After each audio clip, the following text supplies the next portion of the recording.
ہم بات کر رہے ہیں جو انڈیا پاکستان سٹینڈ آف ہوا ہے. آج پاکستان کی جو نیشنل سیکورٹی کمیٹی تھی اس نے اپنا جواب دیا اور بڑا سخت جواب دیا. باقی تو ٹٹ فار ٹیٹ ایکشنز تھے, ان کے بھی مشن کے بندے 50 سے 30 کر دیے گئے جو انہوں نے کیا. انہوں نے ہمارے ویزاز ریووک کیے, ہم نے ان کے ویزاز ریووک کیے, بٹ ویری سینسبلی پاکستان نے سکھ جو آئے ہوئے ہیں مذہبی یاتری وغیرہ ان کے سی نہیں کیے, which I think was a very good move اور ویری گڈ ٹیکٹیکل موو. ہمارا پھر انہوں نے کہا کہ جی ہم سندھ کا جو انڈس واٹر ٹریٹی ہے اس کو ہم سسپینڈ کر رہے ہیں, بینس میں ہم ڈال رہے ہیں. ہم نے کہا وہ بھی چھوڑیں, ہم ساتھ سملا اکارڈ بھی ڈال رہے ہیں. اور اس سے ایک بڑی تکلیف ہوئی ہوئی ہے انڈیا میں, اور جب میڈیا کو دیکھیں تو پتہ لگتا ہے کہ مرچیں لگی ہوئی ہیں کہ یہ سملا اکارڈ بیچ میں کہاں سے لے آئیں, بیکاز وہ ایک ٹوٹل ایک نئی ڈائمینشن کھل جاتی ہے کشمیر ڈسپیوٹ کے اوپر. پھر پاکستان نے ایک اور موو ایکسٹرا کی, وہ یہ کی کہ جو فلائٹس ہیں جو انڈین ایئر لائنز اونڈ ہیں, انڈین کی جو ملکیت ہے یا آپریٹڈ بائی انڈین کمپنیز ہیں, ان کی ایئر سپیس پاکستان سے بند کر دی جائے گی. شاید بہت سے لوگوں کو نہ پتہ ہو, لیکن اس سے ایون جو ڈومیسٹک ان کی بہت سی فلائٹس ہیں ان میں 2-2.5 گھنٹے کا اور ایڈ آن ہو جائے گا, اور کاسٹ ایڈ ہو جائے گی, اور جو انڈین ایئر لائنز پاکستان کے اوپر سے فلائی کر کے دنیا میں جاتی تھیں ان کو امپیکٹ ہوگا. آرگومنٹ یہ دیا جا رہا ہے کہ تمام ایئر لائنز کو اس لیے نہیں کیا کہ اس میں دوست ممالک کی ایئر لائنز بھی آتی ہیں ریجن کی, سب کچھ انڈیا میں, تو اس لیے ہم ان کو نہیں دکھی کرنا چاہتے تھے. باقی تو سارے وہی ہیں جو ٹٹ فار ٹیٹ رسپانس ہوتی ہے.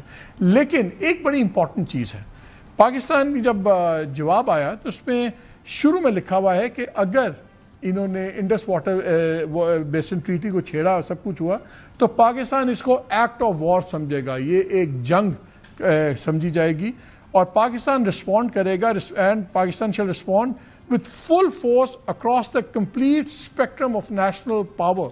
Complete spectrum of national power میں ہمارے نیوکلیئر پاور بھی آتی ہے, ہمارے ٹیکٹیکل نیوکس بھی آتے ہیں.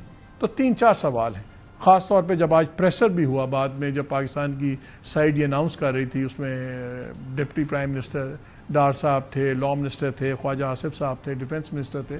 وہاں 2-3 باتیں خواجہ آصف صاحب نے بڑی کیٹیگوریکل, سخت, بڑی اسٹریٹ جس کو فائر کہتے ہیں وہ کیا, جب انہوں نے کہا کہ جب ہمارے پاس اطلاعات ہیں کہ ایک بہت بڑی میسو ٹیرر کیمپین پاکستان میں شروع ہوگی, ہمارے شہروں کو نشانہ بنایا جائے گا, لیکن اگر یہ ہوا تو پھر کوئی شہری بھی محفوظ نہیں رہے گا, اور اس میں سے بہت انڈیا میں لے دے ہے. کیا Pakistan is ready for military standoff for war with India? سب سے بڑا سوال ہے. دوسرا سوال ہے کہ کیا انڈیا, نریندر مودی ڈائلاگ مارنا اپنی بات ہے, لیکن کیا وہ اتنا بڑا رسک لیں گے؟ اور سب کو تو کہا سسپینڈ کر دیا ہے, لیکن جو ڈیمارچ دیا ہمارے چارج افیئرز کو دلی میں, اس میں واٹر اکارڈ کا ذکر نہیں کیا ہوا, باقی تمام سٹیپس کیے ہوئے تھے. کہاں کھڑے ہیں ہم, کیا ہو سکتا ہے, اور اسی لیے اس پہ بات کریں گے. ہمارے ساتھ موجود ہیں پاکستان کے ڈیفنس منسٹر خواجہ محمد آصف صاحب. خواجہ صاحب السلام علیکم. وعلیکم السلام.